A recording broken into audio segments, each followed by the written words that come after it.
Good morning, everyone. Welcome to Monday Tea and Scones. Beautiful day here on the coast. It's Monday the 19th of October, and I hate it when people do this, but in two months, people will be saying it's a week till Christmas. So there you go. Hasn't the year gone past? What an interesting year, and one I think we'll all be well rid of. And 2021 is looking fabulous. I know it's going to be a great year next year. But today, I don't have a special guest today. I was away last week. I took a week off and had a week of free time. Went up to Noosa for a week, lay on the beach, swam, walked every day around to Hell's Gate, those that know Noosa. So I got lots of exercise in, lots of swimming by the pool, by the beach, and basically slept half the time I was up there. I think I must have needed some time off. Free time, great concept by Dan Sullivan, strategic coach, and it's absolutely one of the best concepts you can grab hold of. 24 hours, midnight to midnight is a free day. Nothing to do with work, no phones, computers, emails, faxes, if they still exist, and all those sorts of things. It's where you rejuvenate. And I've got to say, after a week of free time, I've come back and feel great, feel ready to go, and so on. But today, I just want to go through an idea. I've had this idea for years, as it's turned out. Whilst I've written a few books already, this is a book I've been thinking about for many years, and I probably haven't done anything about it because I didn't want to appear judgmental, and I'm not going to be judgmental. I'm just going to say that I've got this book in my head called The 12 Lifetime Opportunity Enhancers, and it's all about how do you create the greatest opportunity for yourself in life. How do you go out there and make sure that everything you do is about maximizing your opportunity in your life. This is stuff I think they should really just teach in schools. It would have been so great to have learned all this stuff when I was younger. Now, by going through this list of 12 opportunity enhancers, I'm just going to say up front, I'm not judging anyone. I'm just saying these are things which will help you enhance your life if you follow these 12 topics. And there's others, of course, but I just wanted to stop at 12. So this is not about being judgmental. But having said that, please understand that everyone you run into in life, within 3 seconds, they've run a filter over you. They've judged you based on the way you look, by the way you dress, by the way you carry yourself, all those sorts of things. So even though we, in an ideal world, we don't want to be, the word, consciously judgmental, unconsciously people are judging each other all the time. I mean, it's just what happens. So I'd like you to think of how we will talk about today is just to think about a big circle which includes everybody in the world, or every opportunity, every relationship you could possibly have, every opportunity, business, personal, and so on. And each of the 12 things I'm going to go through today will affect and may cut out a slice of people that will diminish your scope of opportunity in your life. So, for example, if you start with this big circle and let's say there's 1 billion people there, each one of these things that you do is going to cut out, tens of millions of people just by doing them. So without further ado, and one other disclaimer I'll make at the start of this: there's a number of these things I fail at as well. So and you'll work out which ones they are when I get to them. So I'm not saying there's perfection here on any level, but there is progress, and there is a desire to always be better. And I think that's how we should all live our lives, is focusing on progress, not perfection. And just as I say, calling out, I'm not perfect by any means at a number of these. So let's start the 12. And so welcome everyone today. Hi, Mum. No Mum's watching. So start with the first one. And this is something that, I'd like to think I've taught my children, and I reinforce this with people in coaching groups and so on. The first one is don't hang out with losers. Don't hang out with negative people. That's number one. So always in life, look to surround yourself with people that are smarter than you are, that are more successful than you are, and people that you aspire to. It's no good being the smartest guy in the room. It's no good being the richest person in the room. It's no good being the top of the people that you hang around with. We should always be aspiring to be better. So I read somewhere once which said that you are the sum of the 5 people you spend most time with. I apologise for some noise in the background. You are the sum of the people you spend, the 5 people you spend most of your time with. So think very carefully about who you're spending your time with, who you're hanging around with, and are they lifting you or are they dragging you down? Are they crabs trying to drag you back down into the bucket, or are they people who are trying to lift you up and help you achieve more? I think one of the greatest things I learned also as strategic coach was that we should always be conscious of the people we're hanging around with and thinking, are they applauding the fact that we're trying to get on and achieve greater things in our life, or are they trying to bring us back down to their level? Are they going to be jealous if we achieve, or are they going to be supportive if we achieve? And it's a simple thing, and it's I'm not saying just immediately disregard people who might be long-term friends or family, but I mean just be conscious of how much time you spend with people that are negative or are bringing you down. Okay, number 2 on the lifetime opportunity enhancers is don't use foul language. Okay, I fail at this one, so there's my disclaimer up front. But there's a simple statement in life which says, if you can do something which can offend someone, or you can do something else which won't offend someone, which is the smarter thing to do? So, with the language that you use, swearing and all those sorts of things, which I say, I'm guilty of this as well. But if swearing offends one person in a group of 10 and they think less of you because of that, then is it that difficult not to swear and to not offend people? So once again, as I say, each of these things that we do as we go through the list of 12 diminishes your opportunity. So what if that one person that you use foul language in front of was offended, and they potentially could have become a good client? They could have introduced you to someone that was going to help you in your life, that was going to help you to achieve some of your goals and aspirations in your life. Whatever that relationship could have led to, what if this activity diminished them out of your life and reduced the circle of opportunity, influence, and potential in your life? So once again, first one, don't hang out with losers or negative people. Second one, don't use foul language. Number 3, don't smoke anything.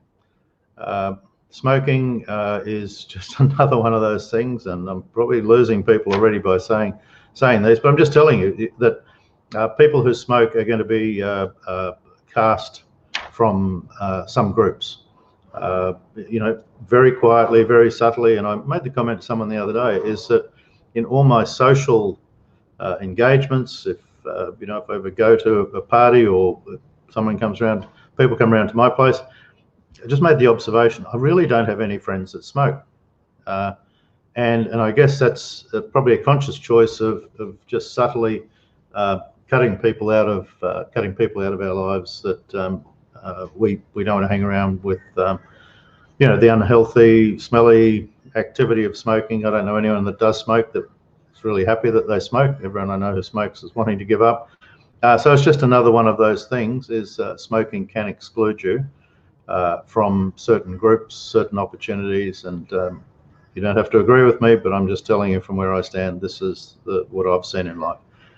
4th one, probably following on, is don't drink to excess.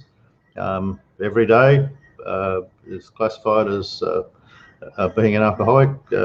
Once again, there's people dropping off this call by the second.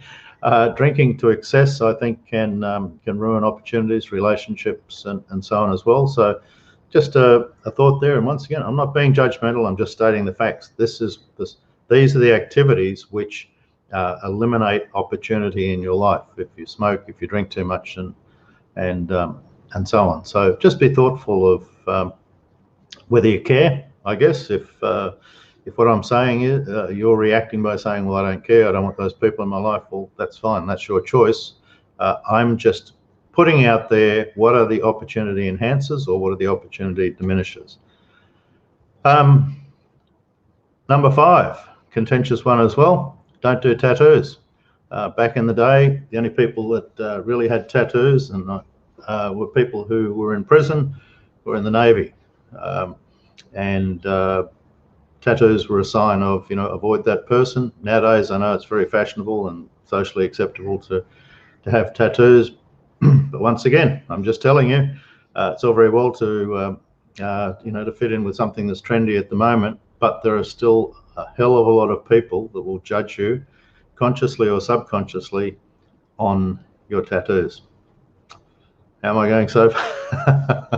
How am I going so far? As I say, you don't have to agree with this, but I'm just telling you because I know if I see someone walk in the door with tattoos, subconsciously, that straight away puts up a filter for me. So the point of this whole list of 12 is that if you're continually doing things that are just putting up barriers between yourself and potential opportunities, is that a good thing or is that a bad thing? And I guess what I'm saying is I would suggest in life we would, as long as we're true to ourselves, we'd want to be in a position where we're doing things which will allow us the greatest opportunity for happiness, enjoyment, great relationships, and so on. Number 6, this is pretty much a no-brainer as well and won't surprise anyone, don't do drugs. Seriously. I can stand here hand on heart and say I've been through university, I've been through life, I'm 63 years of age, I've never even smoked a joint. So, Mum, you'll be pleased to hear that, I know. Doesn't make me a better person or a worse person. There's plenty of my mates I know that certainly have tried something, experimented at university or some stage during their life, and that's fine. But I mean, seriously, if you're a regular drug user, you are, for every reason in the world, there is no logical reason why that could possibly be good for you, and that includes alcohol, too much alcohol. So if you're a regular drug user, once again, you're just going to cut yourself out of a whole lot of opportunities in life, a whole lot of social circles, friends, and I guess this also comes down to the fact that if you're smoking, if you've got tattoos, you're smoking, you're drinking plenty, you're taking drugs, there's a 99.9% chance that you're going to be hanging out with similar sort of people, and you can say, okay, well, they're the people I want to hang out with, and that's fine. But if I was coaching, training, helping, advising in any level, I'm just going to tell you that all these activities are just going to wipe out over half the population of people that'll go, yep, I want to deal with that person. But who's going to sit there and say, well, I really admire that person if they're following all these opportunity inhibitors? Okay, once again, disclaimer, not judging, not saying any person is particularly good or bad for what they do or they don't do. I'm just saying that in life we all have subconscious bias, and if the things that you're doing are just blocking people out of your life because of their subconscious or conscious bias, then you've got to ask yourself, is that a good habit? Is that something I should be doing? Now, here's my big fail. Don't be overweight. If you're fat, if you're overweight, and this makes me cringe because I fit into this category, is that people will judge. They'll think you're lazy, undisciplined. They'll think you're unhealthy. They'll think all these sorts of things, unattractive, etc., etc. And people consciously or subconsciously will judge you, and you will miss opportunities in life. And so this just proves that I'm not making a list that makes me look good here. This is a list which is real, and if you're overweight, unfit, and so on, this is going to negatively impact your opportunities in life. Okay, so let's go through the 7 I've got to so far. The first one, don't hang out with losers, negative people, don't use foul language if not appropriate, don't smoke anything, don't drink to excess, don't do tattoos, don't do drugs, don't be overweight. So they're the 7 which are the don't do's, and I've got another 5 coming up which are things that you should do to enhance your opportunities in life. Haven't seen any messages come up on the side here yet, so nobody's made any offensive comments to me for being harsh today. So let's keep going. Do keep yourself fit and healthy. Exercise. Take care of your body. You know, I wish I was better at this. I mean, I do walk most days. You know, I try. But, you know, what's the best we can do to keep ourselves really fit and really healthy? We get one body to travel through in life, and if we don't look after it, then, you know, that's not going to be great for our opportunity, our longevity, and the opportunity to do a whole lot of things that are still fun, interesting, and enjoyable, which maybe we're just not fit enough to do. Number 9. This is do. I'll spend a little bit of time here. Do meditate. Do be present, and do live to the 4 agreements. The four agreements. For those of you that aren't sure of that, I actually posted something the other day about not taking stuff personally. But so the 4 agreements are: always do your best. Don't assume. Don't assume anything. Don't take things personally. And be careful with your words. So I'm going to go back and just talk about each of these. So someone shared these with me a few years ago, and I just really like what they've done in my life. They've helped make life simpler for me, and removed a whole lot of guilt and so on as well. So the first one, simple one, is just always do your best. I mean, you know, there's times where we stuff up, all of us. But I think it's important that as long as we have tried our hardest and done our best, then we just need to be happy with where we are in life, and I think that's a good thing. Second one is don't assume, and I've fallen for this many times in the past. Is somebody does something and so you assume they've done it for a reason, or you assume that it's happened for as a result of something else or whatever, and oftentimes we're very wrong. And the lesson here is, and I try and do this all the time, is not to assume anything, is to ask the person why they've behaved that way, why that's happened, why they've done something, why there's been a certain result. So don't just assume that you know why something has been done. Ask the person. And many times, as I've found out by listening to this as one of the 4 agreements, by not assuming and by going to the source and asking the question, is that you know, why something happened bore no resemblance whatsoever to what I thought it was. So and it's then much more comforting to understand what the real reason was. The next one, don't take things personally, has been a life changer for me. A lot of times I'd get strung up if you know, if something went wrong, or a client reacted in a certain way, or a friend behaved in a certain way, or a certain outcome happened, and you'd think, wow, you know, and you just keep, especially if you're empathetic, you just keep searching from within yourself, saying, well, you know, why did that happen? Was it because of me? What did I do wrong? And especially if you ever get entangled with narcissists, they're very good at just convincing you it's always your fault. So, you know, if you're in that situation where someone's continually telling you you're a bad person or so on, just don't take things personally. Most, and I mean most, like 90-something% of the time, what happens in life is a result of what's happening in the other person's life, not a result of something that you've done. So if a client gets upset with you, could be that they've been triggered by something else, or one of their kids has done something bad, or they've got financial troubles, or whatever it is. Great example. You know, I spent a lot of time with someone a couple of weeks ago, helping them to get started with their estate succession planning and so on. And at the last minute, before they wrote the check, they pulled out and sort of got all angry and bitter and twisted. And I wondered what was going on. And as it turned out, it was something which was happening in their lives, some financial issues in their lives, and some personal issues in their lives, which has caused their decision. For a minute, I took it personally and was upset by it. But I mean, you know, I went back to the 4 agreements and realized, you know, don't take things personally. When people react, it's usually a result of what's happening in their lives, not something that you've done. And if you're always trying to do your best, then you're always going to be okay here. And the final one, which is to me very important, is always be careful with your words. And this is written more so in effect, to be careful to what you say, be careful about what you say to yourself, as well as what you say to other people, but be careful what you say to yourself. Be careful what your self-talk is. So, all about, thinking positively, focusing on what you have done, what we call positive focus. Focus on where you've achieved in life. Don't just always be looking at the gap between where you are and what you'd like to achieve.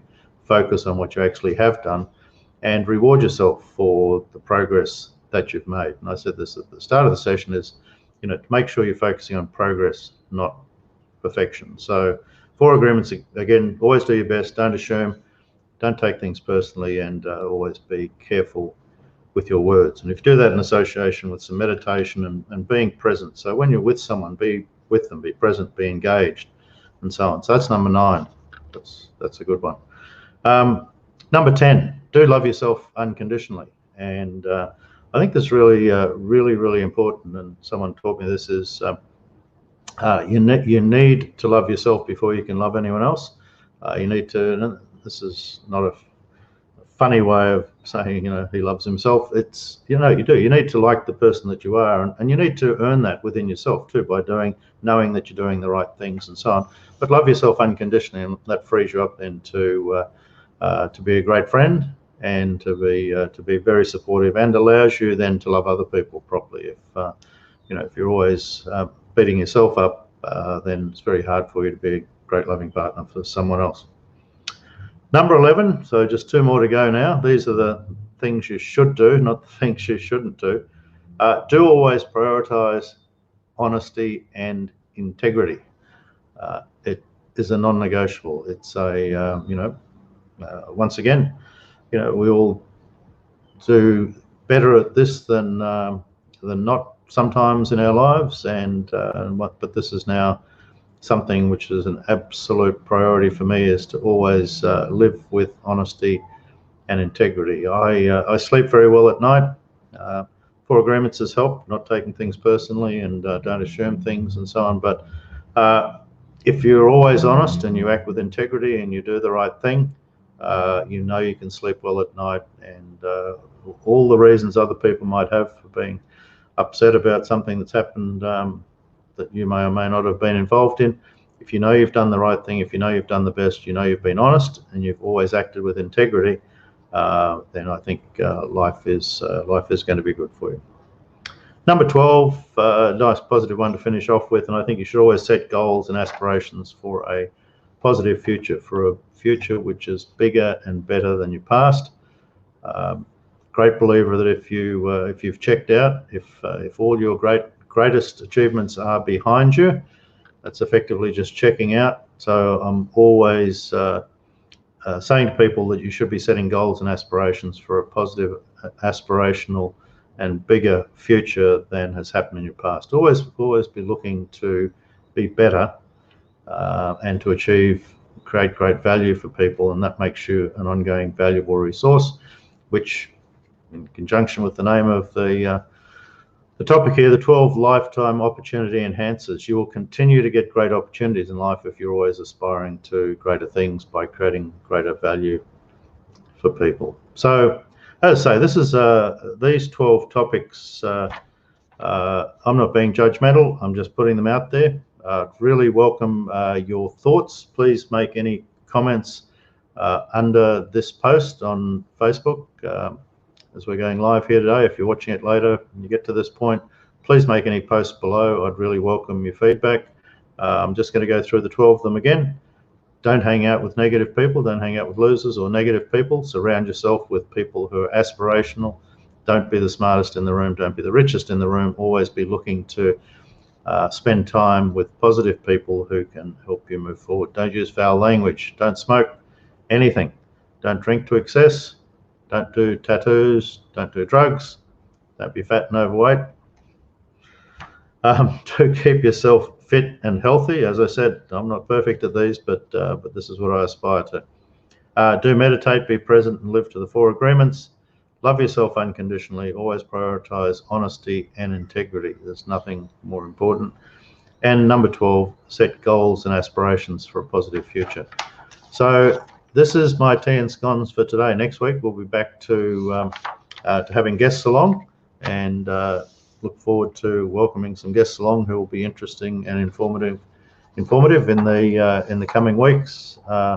Because I was having free time last week, not an excuse, but I didn't want to spend any time thinking about who I was going to ask as a guest this week. It was very much about just relaxing by the ocean and watching the waves come in. So, and free time. Remember, don't forget to take free time.